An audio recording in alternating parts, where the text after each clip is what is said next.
चलिए आज हम बात करेंगे त्रिभुज में बहिष्कोण की। तो इसके लिए सबसे पहले हमें त्रिभुज, उसके प्रकार और उसके जो कोण हैं उनके बारे में सामान्य जानकारी होनी चाहिए।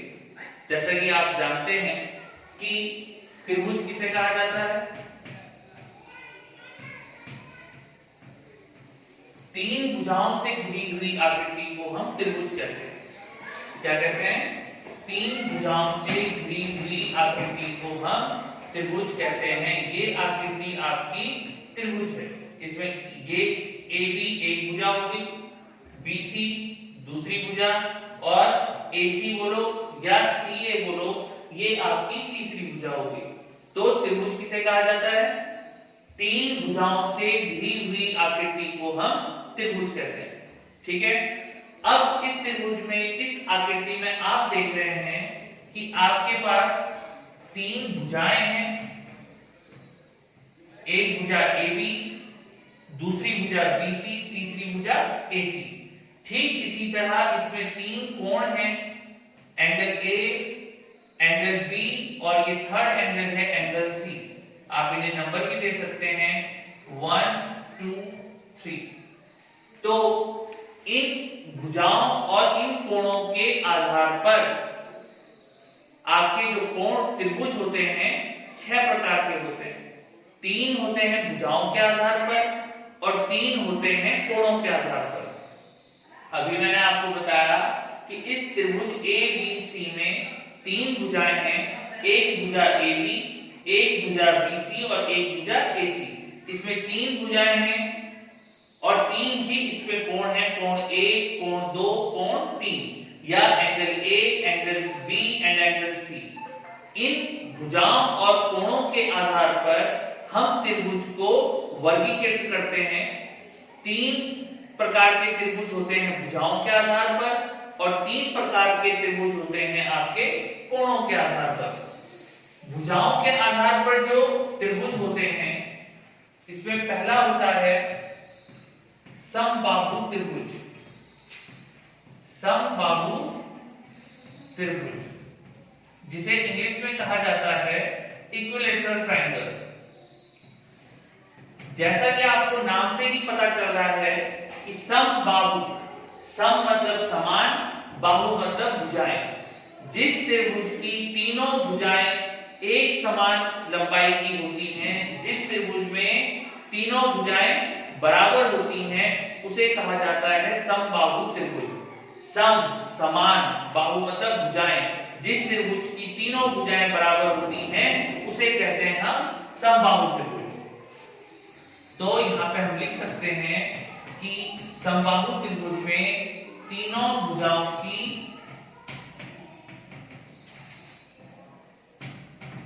लंबाई बराबर होती है।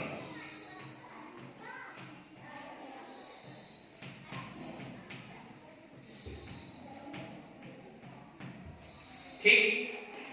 दूसरा त्रिभुज होता है आपके पास समद्विबाहु त्रिभुज।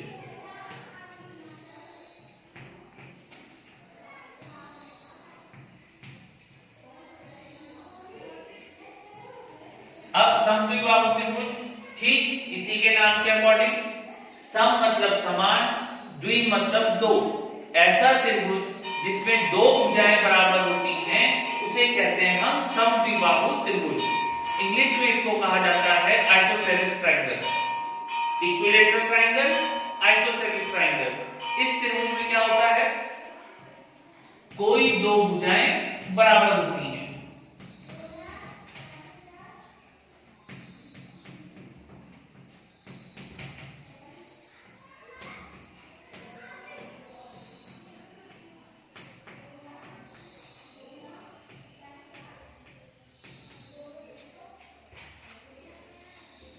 अब तीसरा त्रिभुज होता है विषमबाहु त्रिभुज।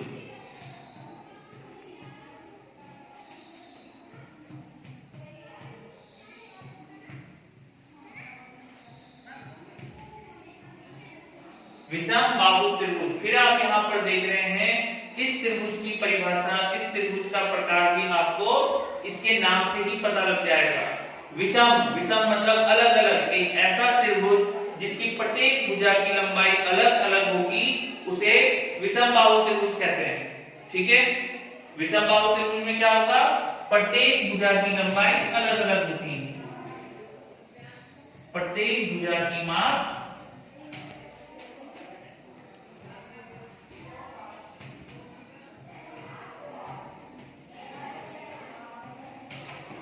अलग अलग होती है, प्रत्येक भुजा की माप भिन्न होती है। ठीक है, तो ये हमने देखे तीन प्रकार के त्रिभुज, किसके आधार पर, भुजाओं के आधार पर। ये तीनों त्रिभुज थे किस आधार पर, भुजाओं के आधार पर।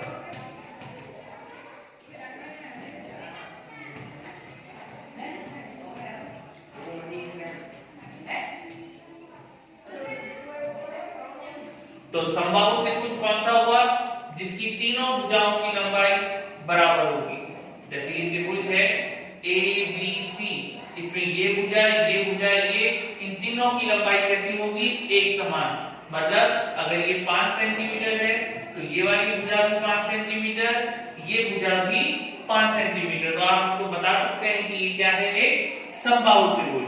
ठीक इसी प्रकार अगर मैं कहूं कि समद्विबाहु त्रिभुज, तो समद्विबाहु त्रिभुज इसमें दो, इसमें इस भुजा और इस भुजा की लंबाई मान लो 3 सेंटीमीटर ये है, 3 सेंटीमीटर ये है और 4 सेंटीमीटर अगर ये है, तो आप यहाँ पर देख रहे हैं कि AB इक्वल टू AC, इन दोनों भुजाओं की लंबाई बराबर है, इसलिए इसे हम कहेंगे कि ये क्या है, समद्विबाहु त्रिभुज है।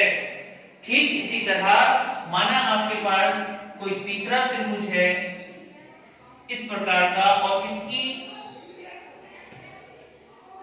माना ये 5 सेंटीमीटर, ये 6 सेंटीमीटर और ये 7 सेंटीमीटर है, तो आप देख रहे हैं कि तीनों भुजाएं अलग अलग माप की हैं, तीनों भुजाओं की लंबाई क्या है, अलग अलग है। तो इस त्रिभुज का नाम क्या होगा, अंकित बताओ, विषमबाहु त्रिभुज। ठीक है, ये समबाहु त्रिभुज ऐसा त्रिभुज जिसकी प्रत्येक भुजा की माप एक समान है। समद्विबाहु त्रिभुज जिसमें दो भुजाएं बराबर है। विषमबाहु त्रिभुज जिसकी तीनों भुजाओं की माप क्या है, अलग अलग। तो ये तो बात नहीं हमारे त्रिभुज जो भुजाओं के आधार पर हमने वर्गीकृत किए। ठीक इसी तरह कोणों के आधार पर भी हमारे पास 3 प्रकार के त्रिभुज होते हैं।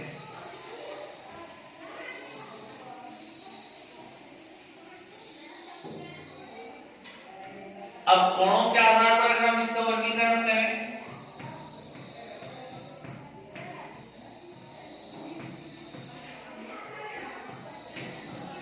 कोणों के आधार पर, तो कोणों के आधार पर भी हमारे पास 3 प्रकार के त्रिभुज होते हैं। पहला न्यून कोणीय त्रिभुज,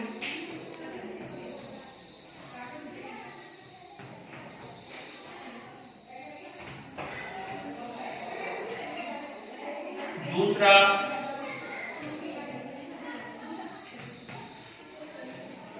समकोण त्रिभुज या समकोणीय त्रिभुज,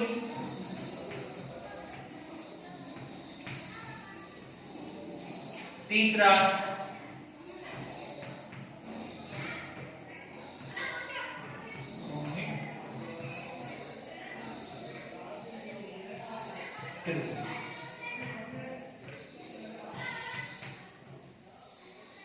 न्यून कोणीय त्रिभुज एक्यूट एंगल ट्रायंगल, समकोण त्रिभुज राइट एंगल ट्रायंगल, अधिक कोणीय त्रिभुज ऑब्ट्यूज एंगल ट्रायंगल। न्यून कोणीय त्रिभुज किसे कहते हैं, अब फिर से आप देखिए, इस त्रिभुज में 3 भुजाओं के साथ साथ 3 ही कोण हैं। एक ये कोण, इसको नंबर 2, इसको नंबर 3 मान लो। त्रिभुज ABC में हमारे पास 3 कोण हैं, angle A, angle B, angle C, जिन्हें मैंने नंबर 1, नंबर 2 और नंबर 3 मान लिया है।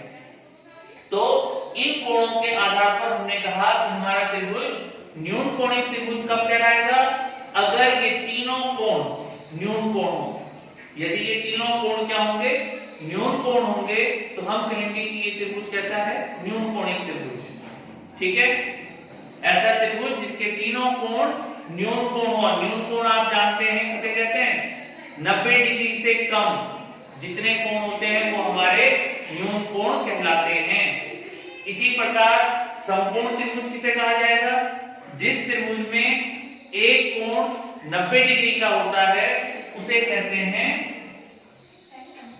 समकोण त्रिभुज। इस प्रकार का एक ऐसा त्रिभुज जिसमें एक कोण 90 डिग्री हो तथा शेष अन्य दो कोण जो है वो न्यून कोण होंगे, तो उसे कहते हैं हम समकोण त्रिभुज। और तीसरा अधिक कोणिक त्रिभुज।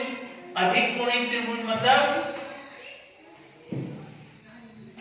एक ऐसा त्रिभुज जिसमें कोई एक कोण अधिक कोण हो। अधिक कोण का मतलब 90 डिग्री से बड़ा और 180 डिग्री से छोटा।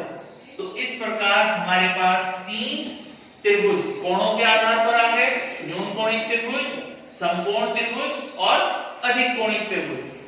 न्यून कोण त्रिभुज जिसमें तीनों कोण न्यून कोण होंगे, समकोण त्रिभुज जिसका एक कोण 90 डिग्री का होगा, और तीसरा अधिक कोणिक त्रिभुज जिसमें कोई एक कोण अधिक कोण का हो। और अधिक कोण का मतलब आपका 90 डिग्री से बड़ा, 180 डिग्री से छोटा। अब यहाँ पर समझने वाली बात यह है कि आपको याद ये रखना है कि त्रिभुज के तीनों इन अंतः कोणों का योगफल, ये कोण और ये, इन तीनों अंतः कोणों का योगफल 180 डिग्री होता है। आपको जो याद रखना है, सबसे मेन बात यह है कि त्रिभुज के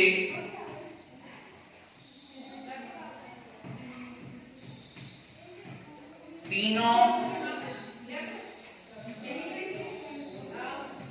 अंतः कोणों का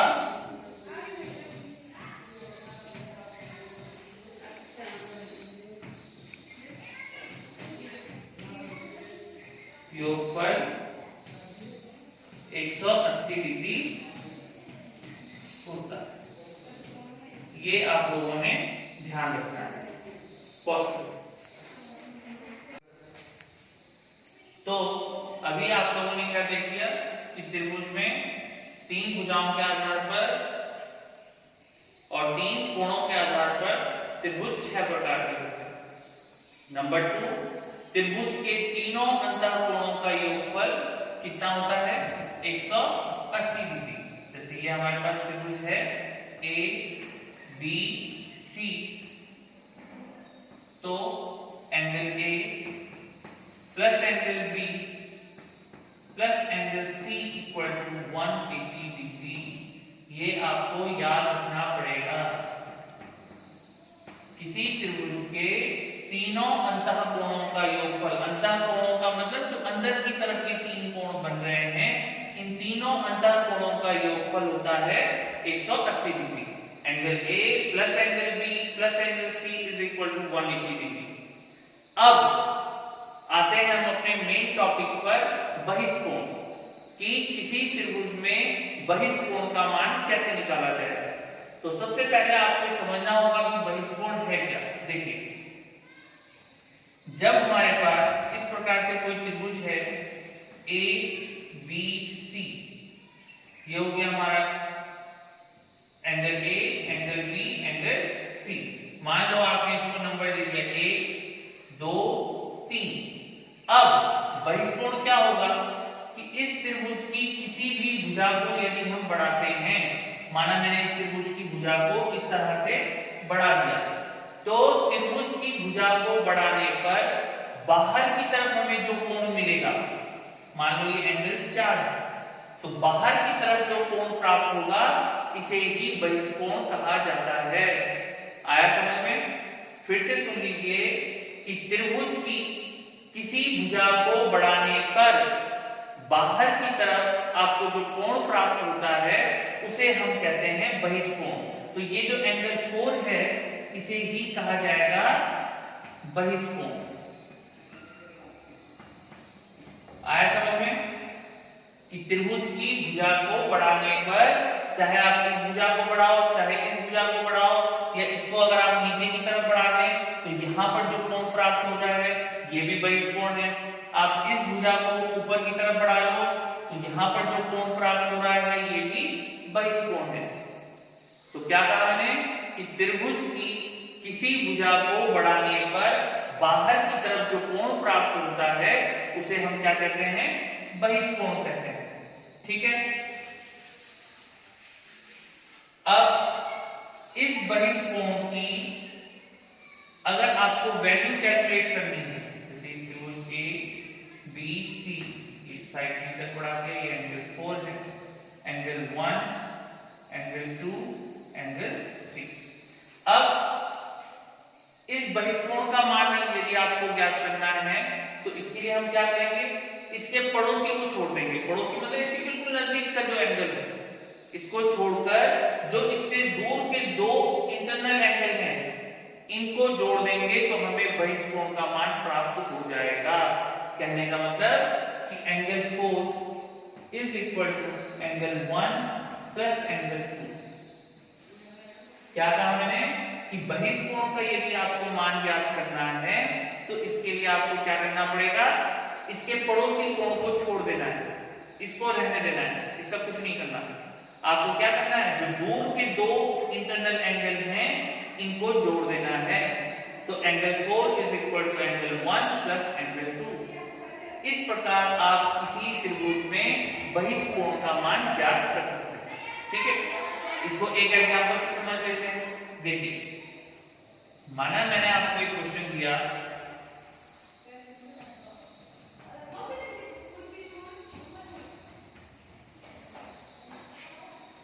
डिग्री 70 डिग्री और ये है x। ये x आप क्या कहते हैं, बहिष्कोण। अब क्वेश्चन ये है कि इस बहिष्कोण का मान ज्ञात कीजिए। तो मैंने अभी आपको क्या बताया कि बहिष्कोण ज्ञात करने के लिए हमें क्या करना होगा, जो इस कोण से दूर के जो दो अंतःकोण हैं इनका योग करना पड़ेगा। तो इसलिए x बराबर क्या हुआ, 50 डिग्री प्लस 70 डिग्री, तो x इक्वल टू 120 डिग्री। तो इस क्वेश्चन में इस बहिष्कोण का मान कितना है, 120 डिग्री। ठीक है, इसी तरह एक और एग्जांपल देख लेते हैं।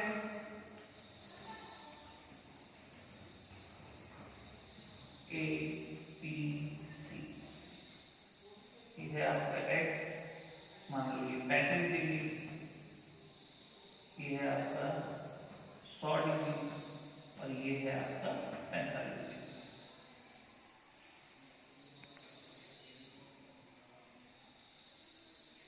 अब सबसे पहले आपको ये भी ध्यान रखना चाहिए कि इन तीनों अंतःकोणों का योगफल कितना आना चाहिए, 180 डिग्री। तो देखो 45 और 35 कितना हो रहा है, 5 और 5 10, 5 और 3 8, 80 डिग्री प्लस 100 कितना हो गया, 180 डिग्री।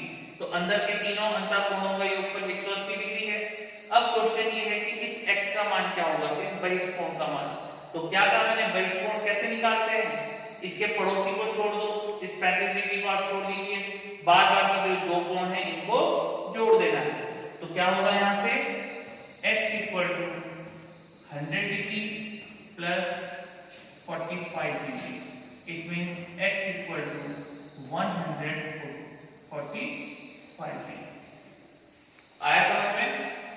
ठीक है, अब जितना मैंने आपको ये सब कुछ बताया है, इसी चीज को अगर हम समराइज करें तो एक कविता के रूप में भी याद रखा जा सकता है कि बहिष्कोण क्या है और इसका मान कैसे निकालते हैं। तो क्या याद रखना है आपको, एक छोटी सी कविता याद रख लो कि त्रिभुज की भुजा को हम जब आगे बढ़ाते हैं, बाहर जो कोण बनता है उस त्रिभुज की भुजा को हम जब आगे बढ़ाते हैं, बाहर जो कोण बनता उसे बहिष्कोण कहते हैं। इसका मान निकालने के लिए पड़ोसी छोड़ देते हैं। इसका पड़ोसी ये 3 है, इसको हम छोड़ देंगे। इसका मान निकालने के लिए पड़ोसी